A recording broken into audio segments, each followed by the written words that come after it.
사무엘하 6장 6절과 7절 말씀입니다.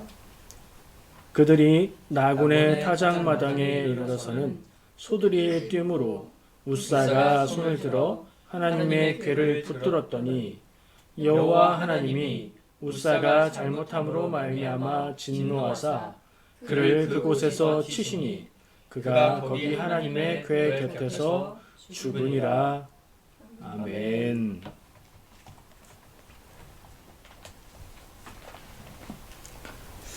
자, 오늘 우리가 함께 나눌 말씀의 제목을 제가 좀 재밌게 정해 봤습니다. Raiders of the Lost Ark 라는 제목을 했는데 영어를 써놓고 읽으려면 굉장히 쑥스럽습니다만 이건 뭐냐면 옛날 영화 기억하세요? 그 해리슨 포드 주연의 인디아나 존스. 인디아나 존스 시리즈가 인디아나 존스라는 이름을 달지 않고 처음 나왔던 첫째 편이 레이더스라는 제목의 영화였고요. 그 내용이 잃어버린 법궤를 찾아서로 번역된 그런 영화였던 걸 기억합니다. 마지막 장면에 법궤를 여니까 악당들이 다 죽게 되고 그랬던 장면이 지금도 기억이 나네요. 자, 오늘 말씀 함께 나눌 내용이 이 법궤의 행적을 쭉 한번 살펴볼 계획이라서 제목을 이렇게 Raiders of the Lost Ark 라는 제목을 붙여봤어요. 이렇게 제목을 붙이기 전에는 하나님의 법을 따라서 이렇게 제목을 줬었거든요. 좀 마음에 안 들어서 바꿔봤습니다. 자, 오늘 말씀을 특별히 새겨 들어야 할 분들을 미리 말씀을 드릴게요. 여기 해당하시면 야, 오늘은 굉장히 중요하다. 나한테 해당하는 얘기구나 하고 들으시기 바랍니다. 이런 경우가 있으시면 잘 들으시기 바랍니다. 어떤 모임에서나 누군가에게 좋은 마음으로 무엇을 해줬는데 오히려 일이 잘못돼서 속상한 적이 있다. 그런 적이 있으십니까?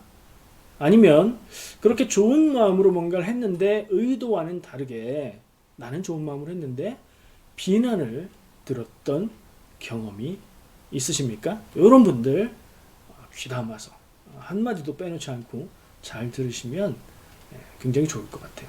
그리고 그런 경험은 없었어요. 지금까지 그런 경험 없었어요. 그렇지만 앞으로 그런 일들을 겪을 가능성이 있는 분들 다 새겨 들으시기 바랍니다. 다 새겨 들으시라는 얘기예요. 자, 오늘 본문 말씀으로 한번 가보죠. 오늘 본문 말씀은 상황이 어떤 상황이냐면 다윗이 왕이 된 후에 예루살렘을 함락시키고 거기에 왕도 다윗성이라고 이름하는 예루살렘으로 수도를 삼고 그곳에 하나님의 법궤를 옮겨오려고 하는 내용입니다. 지금까지 법궤는 어디 있었는데요? 예루살렘이나 어떤 중요한 곳에 있었던 것이 아니라 이스라엘 변방에 있었습니다. 기럇 여아림이라는 곳에 아비나답이라는 사람의 집에 있었고요. 법궤가 그곳에 있은 지 한 70년의 시간이 지났습니다. 다윗은 하나님의 법궤를 예루살렘으로 모셔오기를 원했고 그래서 그 법궤를 옮기는 계획을 실행하다가 깜짝 놀랄 사건이 터지는 거죠. 법궤를 옮기기 위해서 이것을 아주 축하하고 성대하게 기념하면서 많은 사람들을 모이게 했고 악기를 많이 연주하면서 행진을 했고 아름답게 만든 새 수레에 법궤를 실어서 옮기고 있었습니다. 근데 오늘 말씀에서 본 것처럼 어떤 지점에 가서 소들이 갑자기 뛰었습니다. 그 수레를 끌던 소들이 갑자기 뛴 거예요. 그러면 수레가 흔들렸겠죠? 그래서 수레에 실려있던 법궤가 흔들렸습니다. 마치 떨어질 것처럼 보여서 이 수레를 관리하는 책임을 맡고 있던 두 사람, 웃사와 아효 두 사람이 수레를 옮기는 일도 담당을 했는데 웃사가 뒤쪽에 있다가 이 법궤가 떨어질까봐 꽉 잡습니다.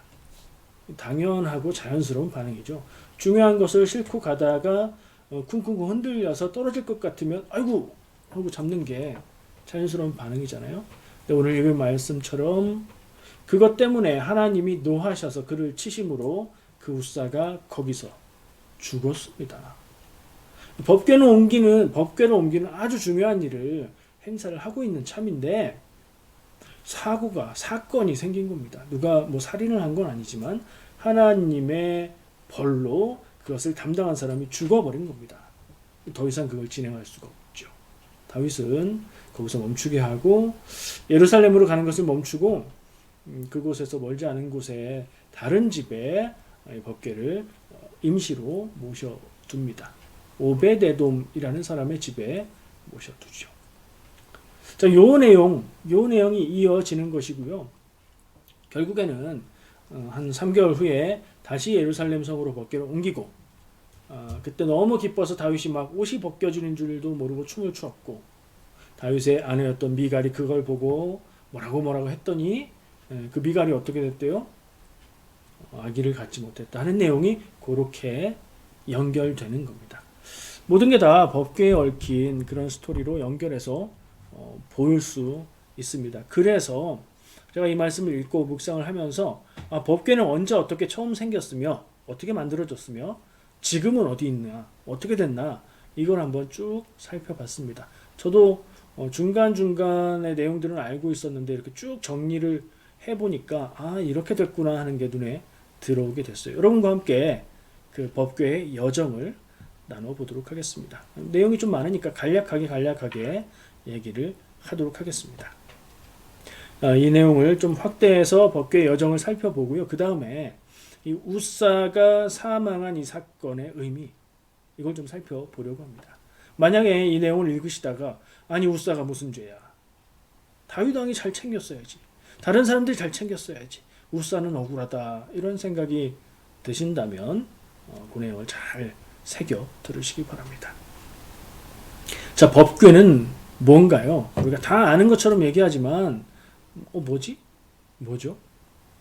하나님의 말씀과 법이 들어있는 상자 같은 거예요. 금으로 덮여져 있고 그 위에 그룹이라는 천사들의 모습, 날개로 감싸고 있는 그런 모습으로 만들어진 아주 귀한 상자입니다.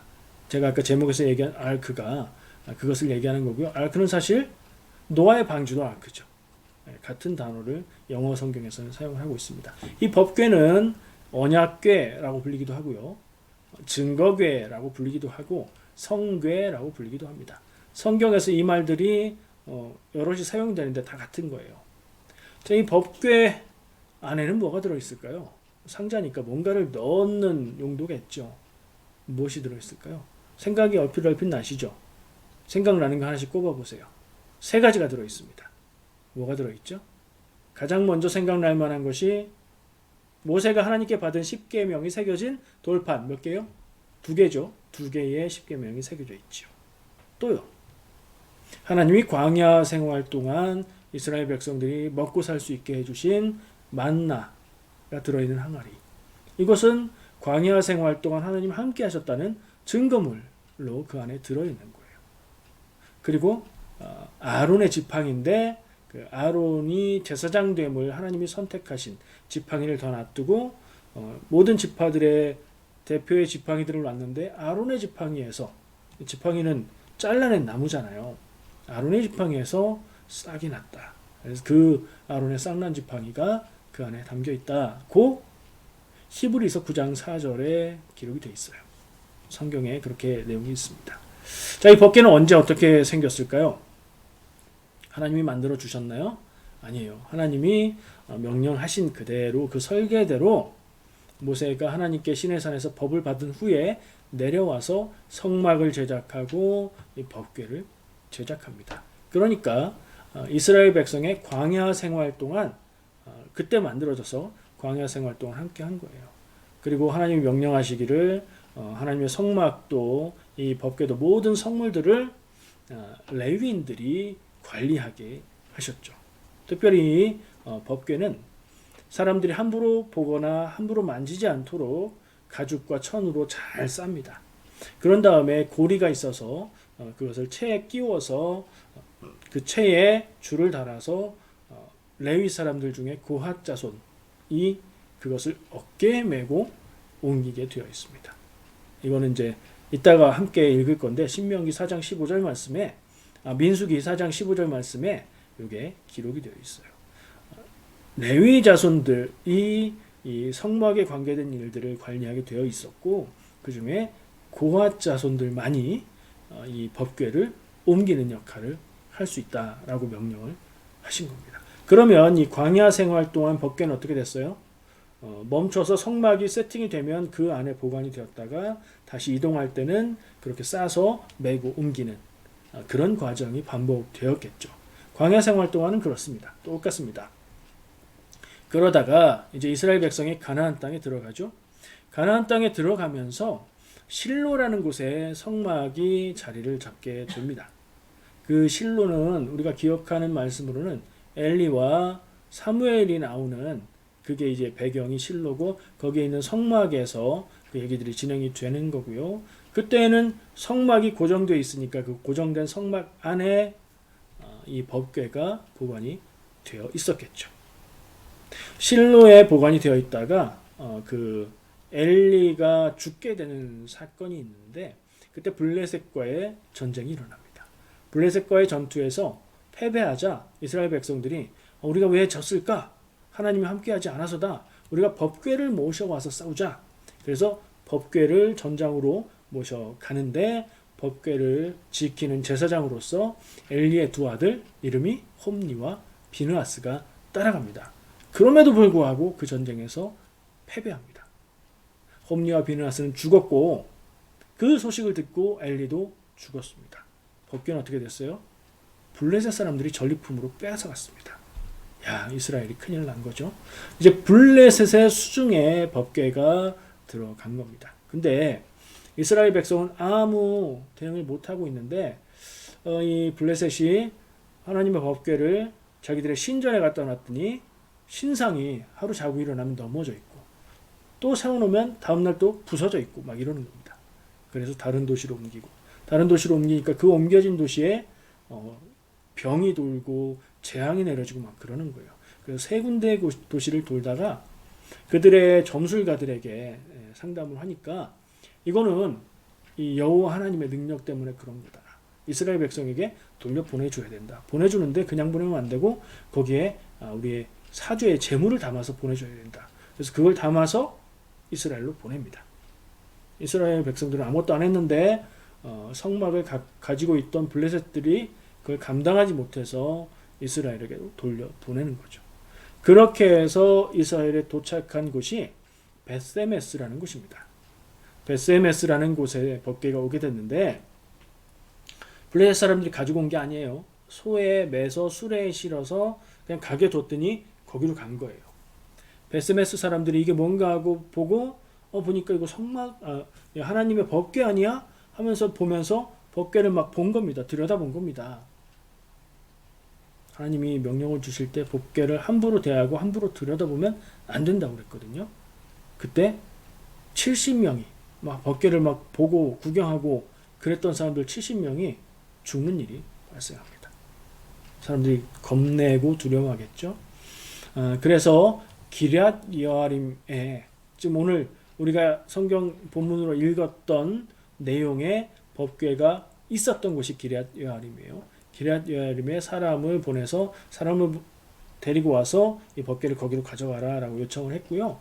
그렇게 해서 옮겨간 곳이 기럇 여아림의 아비나답의 집입니다. 아비나답의 집에 가서 엘리아살에게, 아비나답의 아들인 엘리아살에게 법궤를 관리하게 하고요. 그곳에서 아주 오랜 시간 동안 법궤가 머물러 있습니다. 얼마큼? 70년의 시간을 머물러 있었던 것으로 계산이 됩니다. 성경에 보면 사무엘상 7장 2절에 법궤가 이 아비나답의 집에 머무른 지 20년 됐다라는 기록이 나오는데요. 이건 20년이 지나고 옮겨졌다는 내용이 아니라 그때까지 20년 됐다는 얘기예요. 그리고 나서 그때가 사무엘 시대인데 사무엘의 시기, 그리고 사울이 왕으로 세워지고 사울이 다스리는 시기 40년, 그리고 다윗이 왕 되고 한 10여 년 시간이 지나서 70여 년이 지난 후에 다윗이 이곳에 보관되어 있는 법궤를 예루살렘으로 옮겨와야 되겠다. 중요하게 여겨서 그렇게 작정을 하고 예루살렘으로 옮겨가는 일을 하던 참이었던 거예요. 그러던 중에 그것을 옮기는 사람이 죽어버린 일이 발생한 거죠. 다윗에겐 굉장히 놀라운 일이고 두려운 일이었을 겁니다. 그래서 아까 얘기한 대로 예루살렘 성으로 가져가지 못하고 다른 사람의 백성의 집에 두는데 근처에 있었던 그리고 법궤를 관리할 수 있는 자손인 레위인 중에 고핫 자손 오벳 에돔의 집에 가져가게 됩니다. 성경 말씀에 그곳에 3개월, 3달가량 있었다. 그런데 하나님이 이 오벳 에돔의 집을 축복하셨다라고 기록하고 있습니다. 무슨 의미일까요? 그리고 또 비교해보는 글들도 많이 있던데요. 기럇 여아림에 있었던 때, 그리고 이 오벳 에돔의 집에 있었던 때가 70년의 시간과 3개월, 아주 비교할 수 없을 만큼 길고 짧은 시간인데, 기럇 여아림에 있을 때는 하나님이 축복하셨다 이런 내용이 없어요. 근데 오벳 에돔의 집에 갔을 때 하나님이 축복하셨다 하는 얘기가 있는 것으로 봐서 이 오벳 에돔에서에 있었던 그 오벳 에돔의 집이 그 일에 적절한 집이고 그들이 정성껏 적절한 방법으로 잘 이 법궤를 관리했구나 하는 생각을 할 수 있고요. 또 한 가지는 그 하나님이 그 집을 축복하셨던 얘기는 법궤를 대하는 태도 때문에 잘못되었을 때는 블레셋에 있을 때 재앙들이 내렸었죠. 또 우사가 그 법궤를 막 손으로 잡았을 때 그가 죽는 일이 벌어졌었죠. 다윗이 그래서 두려움에 그것을 옮기지 못했잖아요. 근데 임시로 놓은 곳에 그곳에서 법궤 때문에 하나님이 그 집을 축복하셨다는 소식을 듣고 다윗은 깨닫는 겁니다. 온전한 방법으로 잘 이 법궤를 대했을 때는 이것이 축복이 되고 온전하지 않은 방법으로 법궤를 관리하고 대하면 그게 재앙이 될 수 있구나 깨달은 거죠. 그러니까 두려워하는 마음이 아니라 방법을 잘 행하면 이게 복이 된다 생각하고 드디어 예루살렘 성으로 옮기게 됩니다. 예루살렘 성에는 성막이 있는 게 아니에요. 아직은. 그리고 성전이 있는 시대도 아니죠. 다윗 왕이 나중에 성전을 짓기 원하지만 그때도 아직 안 됐고 성전은 솔로몬 시대에 지어지잖아요. 예루살렘으로 가서 어디로 가냐면 다윗이 이 법궤를 두기 위한 장막을 따로 만듭니다. 그래서 우리가 다윗의 장막이라고 부르는 용어가 바로 이 법궤를 보관하는 특별하게 따로 만든 장막을 지칭하는 용어예요. 자, 이렇게 해서 그 다음에는 이제 우리가 쉽게 추론할 수 있죠. 솔로몬 시대가 돼서 성전이 지어지고 그 성전에 법궤가 딱 자리하게 되는 거죠. 그리고 또 알고 있는 바에 의하면 그 이후 시대는 어떻게 됩니까? 성전이 파괴되고 그러면서 법궤도 영향을 받았겠구나 생각할 수 있겠죠. 이스라엘이 멸망했습니다. 그러나 이스라엘은 유다가 아니니까 유다 지역에 예루살렘이 있었으니까 아직 건재했는데 유다가 멸망하죠. 어디에요? 바벨론 제국의 유다가 멸망합니다. 그때의 이후로 이 법궤에 대한 소식도 없고 성경의 기록도 없고 지금은 어디 있는지 모르는 상태가 되었습니다. 여러 가지 전승과 전설에 의해서 이런저런 얘기를 많이 합니다. 유대인들의 전승에 의하면 예루살렘이 점령되고 멸망할 것을 계시를 받고 느보산, 모세가 요단강 이전에 가나안 땅을 바라보았던 그 느보산에 이 법궤를 숨겼다. 이런 전설도 있고요. 그리고 들어보셨을 거예요. 솔로몬 시대에 스바의 여왕이 왔는데 그 솔로몬과 스바의 여왕과 아들을 낳아서 그 아들이 이집트의 이디오피아 왕국을 세우는데 솔로몬을 찾아왔을 때 솔로몬이 그에게 이 법궤를 주었고 그래서 이 법궤가 아프리카 이디오피아에 갔다. 이런 얘기 들어보셨을 거예요. 지금도 제가 찾아본 바로는 이디오피아에 교회가 있고 그곳에서 법궤를 가지고 있다. 그러나 공개할 수는 없다. 라고 얘기를 한다고 해요. 그 정도 상황이니 믿을 수는 없는 것 같고요. 여러 가지 이야기가 있어요. 아까 얘기했던 인디아나 존스도 그렇게 사라진 법궤를 찾아가는 내용이에요. 그러나 성경적이진 않으니까 혹시 보실 분들은 그냥 흥미로만 그걸 보시면 좋을 것 같아요. 그럼 결국에 결론은 어때요? 이 법궤는 지금 어디 있을까요? 어디 있는지 알 수가 없습니다. 있는지 없는지도 알 수 없고 어디에 있는지도 알 수 없는 그런 상황이 되어버렸어요. 자, 법궤 정리를 한번 해볼까요? 간단하게. 법궤는 언제 만들어졌어요? 광야 시대에 법을 받은 후에 성막과 함께 만들어졌어요. 그리고 이스라엘 백성들과 함께 하다가 가나안 땅에 들어와서 실로의 성막에 함께 있다가 그 다음에 블레셋인들에게 빼앗겼다가 그곳에서 7개월 정도 머물다가 돌아왔다고 성경 말씀은 기록하고 있어요. 그 다음에 베스메스를 거쳐서 기럇여아림에 왔다가 그곳에서 70년을 머물렀고 다윗의 시대가 되어서 다윗이 그것을 다시 예루살렘으로 옮기기 원해서 옮기다가 사고가 났고 그래서 오벳에돔의 집에 3개월간 머물렀다가 예루살렘 다윗의 장막에 보관하게 되고 이후에 성전이 건축되고 나서 그 성전의 지성소에 딱 자리를 하게 되고요. 이후에는 유다의 멸망과 함께 행적을 알 수 없게 되는 그런 상태가 된 것이 이 법궤의 행적입니다. 이렇게 쭉 정리해 보니까 그것에 대해 법궤에 대해서 어떤 법궤를 통해서 우리가 알고 깨달을 수 있는 어떤 메시지가 있는 것을 보게 됩니다. 법궤를 온전한 방법이 아닌 잘못된 방법으로 대했을 때는 하나님의 임재를 상징하는 법궤이기 때문에 그것이 재앙이 되기도 하고요. 법궤를 온전한 방법으로 대하고 관리했을 때는 그것을 통해서 복을 얻게 될 수도 있다는 그런 내용을 우리가 보게 되지요. 일반화해서 어떤 원리를 뽑아내자면 이렇습니다. 하나님과 관계된 하나님의 일, 중요한 일을 우리가 온전한 방법으로 잘하면 그게 복이 될 수 있는데 중요한 일을 잘못된 방법으로 행할 때는 재앙이 될 수 있다. 맞는 말이지요. 중요한 것일수록 잘못하면 큰 문제가 생기고 중요한데 잘하면 큰 복이 될 수 있는 것 아닐까요? 우리의 삶에도 이런 부분들이 적용할 수 있는 것이 있을 거라고 생각을 합니다. 자, 이제 다시 법궤를 옮기다가 웃사가 죽는 장면으로 가 보겠습니다. 자, 이 내용을 읽으면서 웃사가 잘못했나? 웃사가 뭘 잘못했어? 그냥 관리하는 사람인데 떨어지려고 해서 잡은 것 뿐인데 라는 의문이 들 수도 있습니다.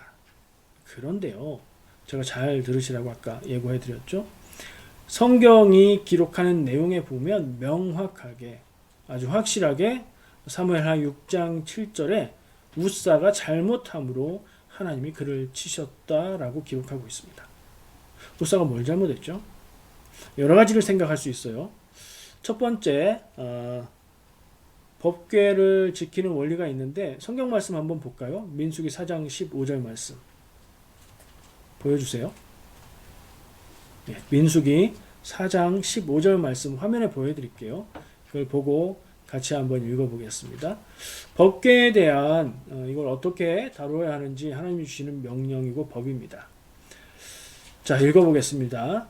진영을 떠날 때에 아론과 그의 아들들이 성소와 성소의 모든 기구 덮는 일을 마치거든. 잠깐만요.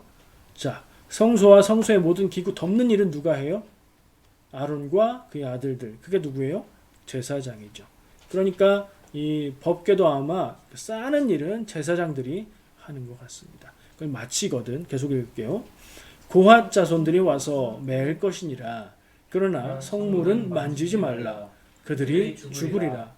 회막 물건 중에서 이것들은 고핫 자손이 매일 것이며. 이 하나님의 명령의 말씀에 보면 이 법궤를 옮길 때는 매서 옮겨야 된다는 원칙을 발견할 수 있고요. 누가 해야 하냐? 고핫 자손이 해야 된다. 고핫 자손은 레위 지파의 자손들이에요. 레위인 중에 고핫 자손이 옮기는 일을 해야 되고 그건 매서 옮겨야 된다. 이걸 볼 수 있어요. 자, 그러면 웃사가 뭘 잘못했을까? 문제가 뭘까 생각할 때 웃사는 레위인 중 고핫 자손인가를 물어볼 수 있죠. 근데 여러 방법으로 찾아봤는데 내용이 있을 수도 있어요. 못 찾은 걸 수도 있는데 이 웃사가 레위인 고핫 자손인지는 확인하기가 좀 어려웠습니다. 근데 이건 넘어간다고 해보죠. 일단 법궤를 옮기는 방법이 또 잘못됐습니다. 자, 하나님의 명령에는 법궤를 어떻게 옮기게 되어 있죠? 채를 끼워서 줄을 걸어서 사람들이 그 담당 자격이 있는 사람들이 메어서 옮기게 되어 있죠. 근데 그대로 안 했어요. 그 말씀을 찾아보면 다윗이 하려고 했을 때 처음에는 메어 옮기려 했다 이런 표현이 있는데 나중에 할 때는 어떻게 하냐면 새 수레를 만들어서 그것을 옮긴다라고 기록이 되어 있습니다. 수레에 싣고 옮기는 게 방법이 틀렸어요. 그것도 문제예요. 그럼 여기까지 문제는 누구의 문제입니까? 다윗 왕과 명령한 자니까 다윗 왕과 또 이런 법들을 알고 있어야 되는 사람들이 제대로 그것을 온전하게 하지 못한 잘못이라고 생각할 수 있어요. 근데 마지막 부분, 만약에 이 죽은 우사가 레위인이고 고앗 자손이어서 그 일을 감당할 자격이 있고 또 법궤를 옮기는데 매지 않고 수레에 실어 옮기는 것을 하나님이 그냥 참으셨다 할지라도 오늘 아까 읽은 민수기 4장 15절 말씀에 그러나 성물은 만지지 말라 그들이 죽으리라. 그들은 누구예요? 고앗 자손. 옮기는 일을 담당하는 사람일지라도 그것을 만지면 죽으리라 라고 말씀하셨단 말이에요. 그래서 죽었어요. 만졌어요. 만짐으로 죽은 거예요. 그래서 성경은 우사의 잘못함으로 라고 명시하고 있는 겁니다. 우사가 몰랐다면요. 그 법을 몰랐다면요. 알았어야죠. 알고 그것을 무의식 중에 잡았다고 해도 잘못한 것이요. 모르고 그것을 잡았다고 해도 알아야 될 것을 몰랐으니 그것도 잘못입니다. 법궤를 관리하는 일을 맡았으면 그 법을 당연히 알아야 되는 건데 모르는 것도 책임이 될 수 있지요.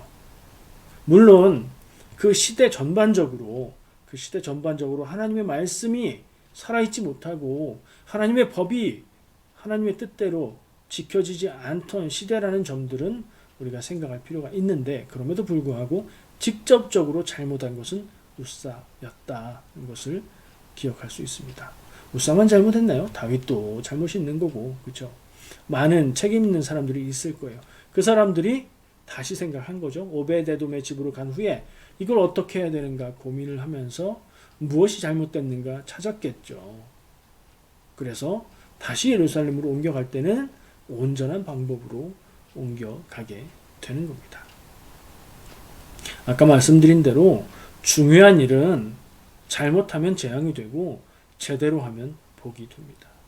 여러분들 인생 가운데 그런 경험들 있지 않습니까? 아주 중요한 일인데 망쳐버려서 너무나 힘들게 되어버리든가 중요한 일을 잘 감당함으로 귀한 복이 되든가 똑같은 일인데 어떻게 대하느냐에 따라서 결과가 완전히 달라질 수 있습니다. 중요한 일이라고 표현을 했는데 오늘 제가 정말 나누고 싶은 이 말씀의 교훈은 하나님의 일은 어떻게 해야 하는가입니다.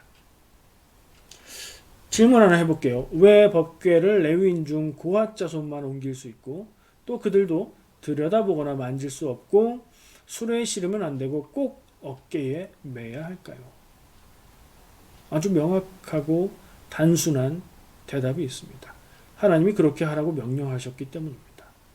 하나님이 그것을 중요하게 여겼고 중요하게 대하라 명령하신 겁니다. 그러면 그 하나님이 명령하신 방법을 따라서 그 일을 하는 게 맞죠. 자기 나름대로 시대가 바뀌었으니 새로운 시대의 방법으로 하는 건 그게 허용되는 일도 있고 이 일은 그런 일이 아니었던 겁니다. 하나님의 일은 하나님의 방법으로 해야 한다. 이게 제가 적용할 수 있는 원칙입니다. 그리고 하나님의 일은 그렇게 이루어져야 합니다. 다시 한번 강조합니다. 오늘 이 말씀의 교훈을 찾으면 무엇일까요? 하나님의 일은 하나님의 방법으로 해야 한다. 이 말의 표현에 뭐가 들어있어요? 하나님의 일을 하나님이 하는 게 아니라 하나님의 일을 사람이 한다는 얘기가 들어있죠. 하나님의 일인데 왜 하나님이 안 하고 사람이 합니까? 하나님이 하실 일은 하나님이 하십니다. 사람에게 맡기신 하나님의 일을 사람이 하는 거죠. 그리고 하나님의 일을 할 때는 어떻게 해야 된다고요? 내 생각으로, 내가 최선을 다해서 내가 좋은 방법으로? 아니요. 하나님의 방법으로 해야 된다는 겁니다. 우리는 때로는요, 신앙적인 동기를 가지고 이걸 하나님이 참 기뻐하시겠다 생각하면서 어떤 일들을 할 때가 있습니다. 좋은 마음으로 하고요. 그리고 좋은 일이니 나름대로 하나님을 위한 일이니 정성을 들여서 최선을 다해서 합니다. 나름대로요. 근데 이 좋은 마음으로 충분하지 않고요. 나름대로 좋은 방법으로 충분하지 않습니다. 어떻게 해야 된다고요? 하나님의 방법으로 해야 된다고요. 잘 생각해야 됩니다. 좋은 마음으로 나름대로 최선을 다하면 그게 좋은 결과로 이어지지 않는 때가 있다는 얘기입니다. 다윗이 법궤를 예루살렘으로 옮기려고 할 때도 나름 정성을 들여서 최선을 다해서 했습니다. 아무 수레나 사용한 게 아니라 새 수레를 준비했지요. 이 새 수레라는 말에 대해서 여러 가지 해석을 하기도 합니다. 근데 제가 발견한 것이 있는데 블레셋 사람들이 이 법궤를 이스라엘로 보낼 때에 새 수레를 만들어서 거기에 실어 보냈습니다. 그러니까 블레셋 사람들이 생각할 수 있는 최선의 방법과 다윗이 생각했던 최선의 방법이 똑같았다는 겁니다. 우리도 하나님의 일을 할 때 하나님의 뜻은 구하지 않은 채 자기가 아는 방법으로 정성을 들여서 혹은 사회에서 사람들이 행하는 방법으로 최선을 다해서 할 수 있습니다. 그 마음이나 그 최선을 다하는 정성은 무시할 수 없겠지만 방법이 틀릴 수도 있다는 것을 기억해야 되는 겁니다. 그때 문제가 생기는 겁니다. 어떤 일을 제가 지금 애매하게 계속 하나님의 일이라고 표현을 했는데 하나님의 일이라는 게 정해져 있는 게 아니기 때문에 그런데요. 어떤 일을 하나님의 일로 받아들이고 행할 때 그게 하나님의 일이라는 생각을 갖게 될 때 어떻게 그걸 받아들이게 될까요? 성경에 써 있으면 그게 하나님의 일이다 생각할 수 있는데 우리가 살아가면서 하나님의 일이라고 할 수 있는 것들, 예를 들 만한 많은 것들을 생각해 볼 때 성경에 써 있지 않은 게 많아요.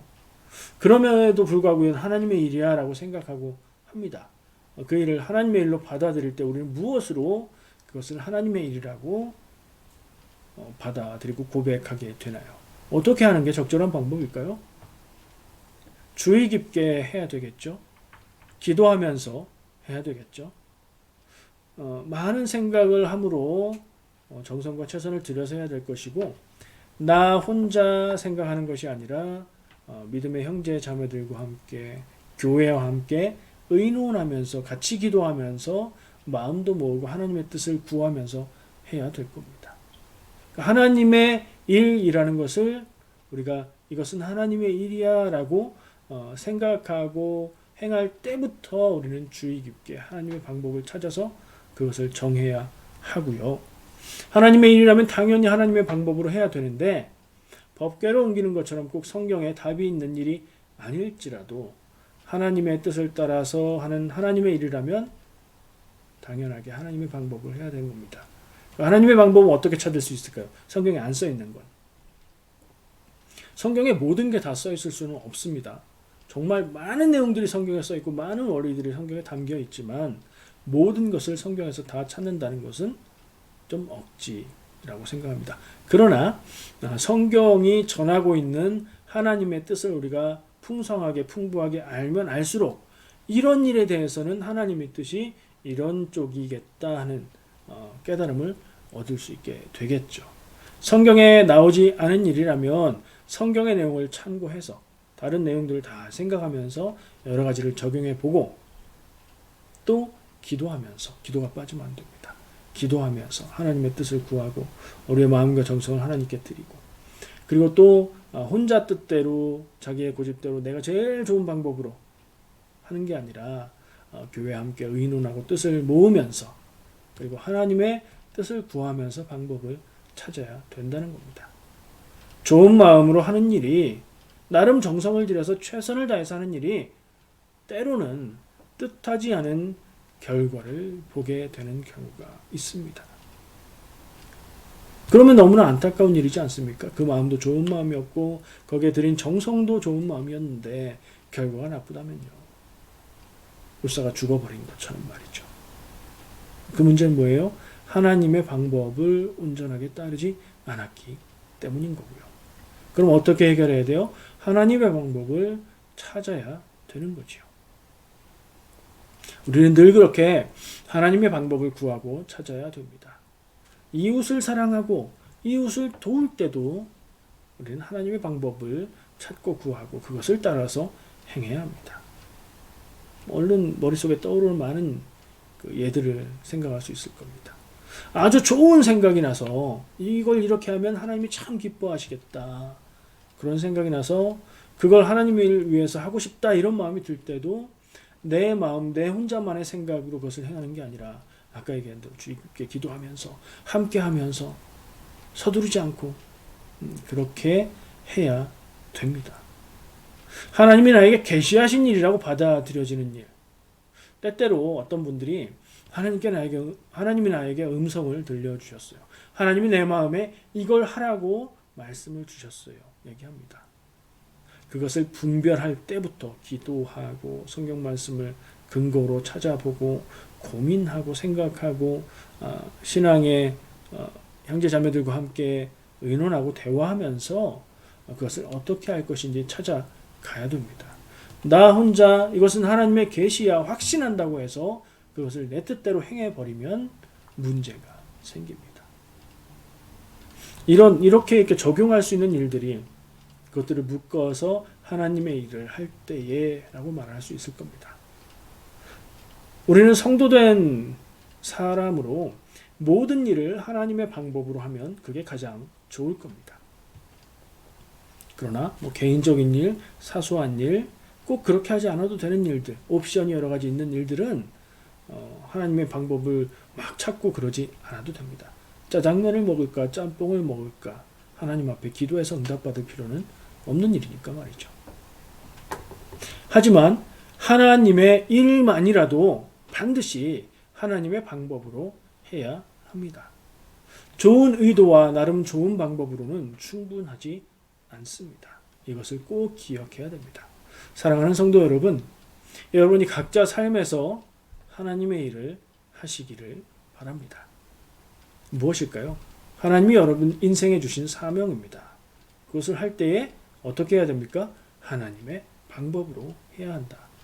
우리가 한 교회로서 하나님의 일을 하기 원합니다. 교회의 존재 목적은 영혼 구원의 방주가 되는 것도 있지만 하나님의 백성으로서 한 교회를 이루면서 하나님의 일을 하는 것도 그 교회에게 주어진 사명을 감당하는 것이 될 수 있습니다. 그때 역시 한 교회가 하나님의 일을 할 때도 똑같은 원리, 하나님의 방법을 최선을 다해서 찾고 그 방법대로 행해야 합니다. 하나님의 일을 할 때에 꼭 반드시 하나님의 뜻을 구하고 그것을 따라 하기를 바랍니다. 그래서 우리 인생이, 우리 교회가 하나님의 복 받기를 바라며 하나님의 기쁨이 되기를 바랍니다. 기도하겠습니다. 할렐루야. 사랑의 주님, 우리에게 복 주시기 원하는 주님, 그래서 우리에게 복 받는 길, 하나님의 법을 말씀으로 알려주시는 주님, 우리가 성경 말씀을 읽고 묵상하고 하나님의 뜻을 깨닫고 기도하여 하나님의 뜻을 구하고 또 믿음의 형제 자매 된 이들과 마음과 뜻을 모아서 우리 인생의 일들, 하나님의 일들, 또 교회가 함께 해나가는 하나님의 일들을 하나님의 방법으로 해나갈 수 있기를 원합니다. 주여, 우리가 하나님의 방법을 찾는 마음을 잃지 않도록 깨어있게 하여 주시고 그것을 늘 잊지 않고 행하며 나아갈 수 있는 우리 교회, 우리 각 성도들, 가정과 개인이 되도록 주님 인도하여 주시옵소서. 예수님의 이름으로 기도합니다. 아멘. 자, 우리 함께 결단 찬양 드리겠습니다.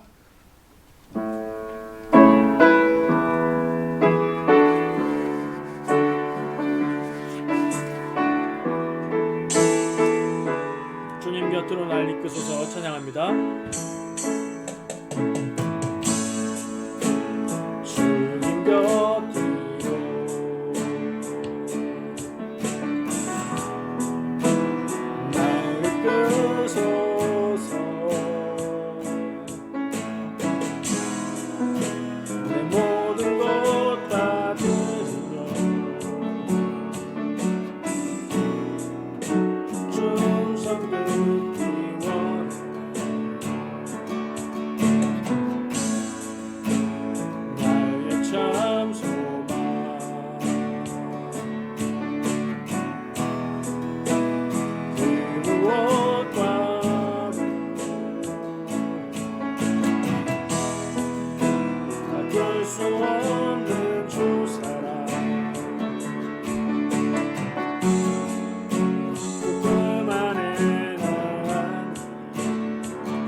기도하겠습니다. 이제 예수 그리스도의 십자가 보혈의 은혜와 우리를 사랑하시는 하나님의 크고 넓으신 사랑과 우리와 함께 하시며 내 삶의 발걸음을 보호하고 인도하시는 성령님의 감화와 감동하심이 오늘 함께 예배하고 내 마음 가운데 주신 하나님의 감동을 따라서 살기로 결단하는 우리 모든 성도들 인생 위에, 모든 가정 위에, 모든 일터 위에 영원토록 함께 하시기를 간절히 축원합니다. 아멘.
힘을